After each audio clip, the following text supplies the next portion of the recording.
O câncer de tireoide, apesar de ser considerado um câncer relativamente raro, ele é o mais comum da região de cabeça e pescoço.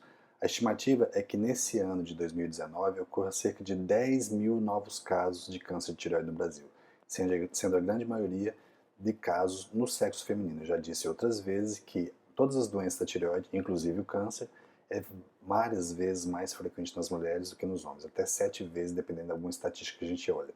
O câncer de tireoide, então, ele está cada vez mais sendo mais diagnosticado. E a razão disso, basicamente, se deve a duas situações, dois motivos. Primeiro é que as pessoas estão mais esclarecidas sobre esse assunto e cada vez mais elas fazem mais avaliação da tireoide. E a segunda situação é porque os métodos de diagnóstico relacionados ao câncer evoluíram bastante. Então a gente consegue identificar lesões cada vez menores e consegue esclarecer de forma bem objetiva de que se trata essa lesão. E aí acaba se achando um maior número de câncer.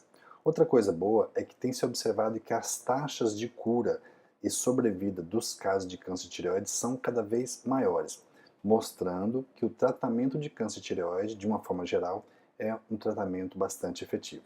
Devemos lembrar que o câncer não é uma doença única. Existem mais de 200 tipos diferentes de câncer e cada tipo de célula do corpo pode, teoricamente, desenvolver ou dar origem a um tipo de câncer.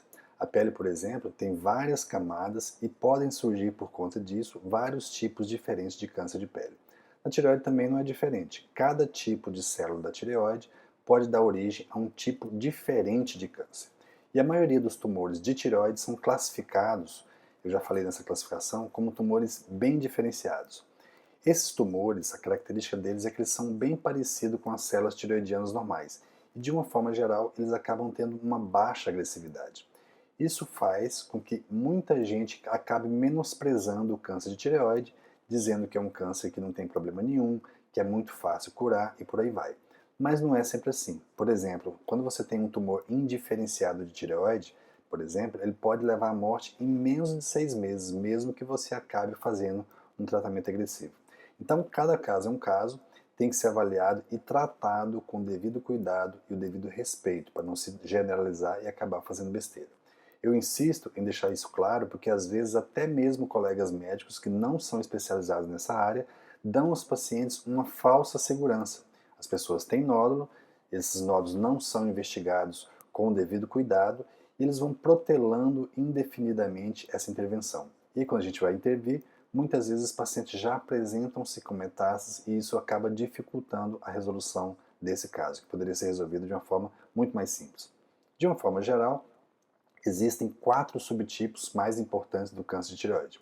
O tumor mais frequente é o carcinoma papilífero da tireoide. Esse tipo de tumor ele corresponde a mais ou menos uns 80% dos casos. E o segundo mais comum é o carcinoma folicular da tireoide.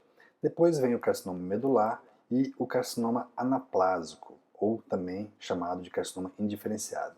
Esse tipo de tumor ele é bastante agressivo, com uma taxa de mortalidade bastante alta. Felizmente, esse é um tipo de tumor bastante raro na tireoide, mas acontece. O câncer de tireoide, então, ele é bem mais frequente nas mulheres, assim como todas as doenças benignas da tireoide, e há quem acredite que os fatores hormonais podem estar associados a essa maior incidência de câncer na mulher. Porém, isso ainda não foi comprovado. O fator de risco mais estabelecido para o câncer da tireoide é a exposição à radiação ionizante. Quanto menor a idade da exposição, maior a chance de desenvolver câncer. Na década de 70, por exemplo, se fazia tratamento de acne agressiva com radioterapia e percebeu-se depois que isso aumentava a incidência de câncer de tireoide. Então, essa relação entre radiação e câncer de tireoide pode ser bem observada em estudos feitos no Japão, por exemplo, após as explosões atômicas. Então, isso ficou muito bem estabelecido. De uma forma geral, a radiação ela deve ser de baixa dose, e essa baixa dose leva a uma alteração do tecido da tireoide. Isso porque se você tiver uma radiação de alta dosagem, há uma chance maior dessa radiação destruir o tecido tireoidiano e não levar apenas à transformação celular. Por isso é importante que você tome cuidado na realização de exames. Por exemplo, na mamografia, muitas vezes não dependendo do equipamento, hoje nós temos equipamentos mais modernos que permitem fazer isso com mais segurança, mas há alguns anos atrás não se tinha proteção adequada da tireoide e acabava se tomando doses inadequadas de radiação na região cervical. Já se estudou outros fatores relacionados ao câncer de tireoide, como histórico de tumores de nódulos benignos ou nódulos malignos na família, hipertireoidismo, tireoidite de Hashimoto, mas nenhum desses fatores, nenhum deles, teve uma associação clara com um risco maior de desenvolvimento de câncer de tireoide. O cigarro e bebida alcoólica, apesar de ter uma relação muito bem estabelecida com vários tipos de tumor, com vários tipos de câncer, aparentemente, no caso da tireoide, aparentemente não influenciam o desenvolvimento de câncer. Vamos entender então como é que os tumores da tireoide se apresentam. De uma forma geral, a maioria desses tumores de tireoide se apresentam de uma forma assintomática, o paciente não percebe nada e acaba descobrindo esse nódulo por um exame de rotina, geralmente feito por outros motivos. De uma forma geral, faz-se um ultrassom da tireoide e é evidenciado um nódulo da tireoide. Dependendo do tamanho e dependendo das características desse nódulo, é indicado uma punção realizada com agulha fina, orientada pela ultrassonografia, e nesse resultado se encontra o câncer. Esse é um quadro bastante comum. Mas outra situação bastante comum também é que algumas vezes se indica a cirurgia pela presença de nódulos, que às vezes são grandes ou são em grande número, e acreditava-se pela investigação que se tratava de nódulos benignos. E entre esses nódulos se encontra uma lesão maligna. Isso também tem uma certa frequência. Nem sempre, tem que deixar isso claro, nem sempre o tumor maligno é o maior nódulo.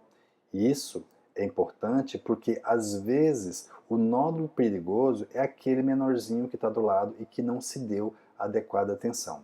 Nisso está a importância da gente fazer a punção de todos os nódulos presentes na tireoide, e não apenas os nódulos maiores, como é muito comum do pessoal fazer. Mas nem sempre isso é possível, porque às vezes o nódulo ele não tem uma localização que facilita isso, e ele não tem um tamanho que seja possível a punção de forma adequada. Uma coisa que a gente deve valorizar sempre é o aumento dos gânglios no pescoço. Esse fator, isoladamente, na maioria dos casos, está associado a processo inflamatório, processo infeccioso da região de cabeça e pescoço. Mas quando você tem a presença de linfonodos cervicais, de gânglios cervicais, associado à presença de um nódulo tireoidiano, isso pode significar que já é um câncer de tireoide e que apresenta metástase cervical. Não se deve esperar, em situação nenhuma, alteração da voz e rouquidão para suspeitar de câncer de tireoide. Isso porque esses sintomas são raros e geralmente ocorrem em casos bem mais avançados, em que você tem várias outras alterações e aí acaba tendo a disfonia ou alteração da voz. Vamos falar um pouquinho sobre o diagnóstico. Como é que se faz o diagnóstico do câncer de tireoide? O diagnóstico se inicia com a realização de ultrassom do pescoço, onde é evidenciado um nódulo da tireoide. Dependendo da característica desses nódulos, da característica que você viu no ultrassom, é indicada então uma punção aspirativa por agulha fina. O médico, guiado por um ultrassom, faz a localização desse nódulo, tira o material, coloca essas células numa lâmina e manda para o patologista.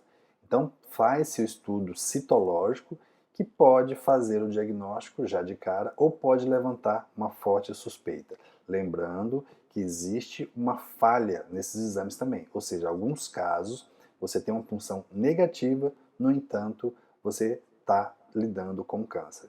Às vezes, na primeira punção não esclarece, na segunda vem o diagnóstico citológico. Tem vários fatores que influenciam nisso. Vamos falar um pouquinho sobre o tratamento do câncer de tireoide. O tratamento de escolha é a cirurgia, que é a tireoidectomia, a retirada geralmente de toda a tireoide.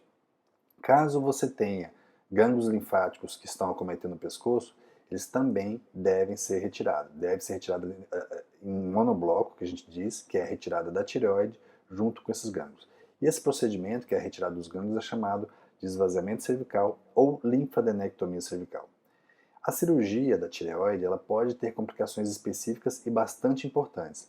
Por isso, ela deve ser conduzida por um cirurgião especializado e que tenha experiência nesse tipo de abordagem, já que algumas dessas complicações são complicações realmente bastante significativas e que não tem jeito de resolver depois que aconteceu. Para alguns casos, a cirurgia deve ser indicada e seguida de um tratamento com iodo radioativo. Não são todos os casos que têm indicação de iodo. Você pode operar não dar câncer, pode operar dar câncer e não precisar fazer mais nada, e pode operar dar câncer e precisar complementar com iodo radioativo. Basicamente, a gente tem dois fatores que definem se você tem a necessidade de acrescentar o iodo radioativo após a cirurgia ou não. O primeiro desses fatores é o resultado do exame anatomopatológico. Nesse exame, que esse material é retirado e encaminhado para a patologia, por laboratório de anatomopatologia, o patologista vai definir o tamanho do nódulo, vai definir se ele é maligno ou não, se ele é único ou se é múltiplo, se tem invasão da cápsula da tireoide, se tem invasão de alguma estrutura do lado da tireoide, se a lesão saiu toda, ou seja, se tem o que a gente chama de margens livres, ou seja, o tecido tumoral no meio e tecido normal em volta. Quando acontece isso, a gente faz o diagnóstico de uma lesão ressecada com margens livres. Outro fator importante na indicação de iodoterapia complementar após a cirurgia é o resultado da cintilografia. Com a cintilografia, a gente avalia a possibilidade de metástase, que é esse tumor sair do local onde ele começou, ou seja, na tireoide, e está acometendo outro local. Juntando essas informações que a gente tira do anátomo patológico e da cintilografia, aí se define pela realização ou não da terapia complementar com iodo radioativo. Muita gente tem muita preocupação em relação ao câncer de tireoide com a questão de quimioterapia ou radioterapia. De uma forma geral, não se realiza nem quimioterapia e nem radioterapia para esse tipo de câncer, a não ser em casos especiais. A quimioterapia ela tem baixa resposta no câncer de tireoide, assim como a radioterapia, sem contar que a cirurgia e o iodo têm uma excelente resposta. Então, geralmente, a indicação de tratamento está restrita à cirurgia e o iodoterapia complementar quando precisa.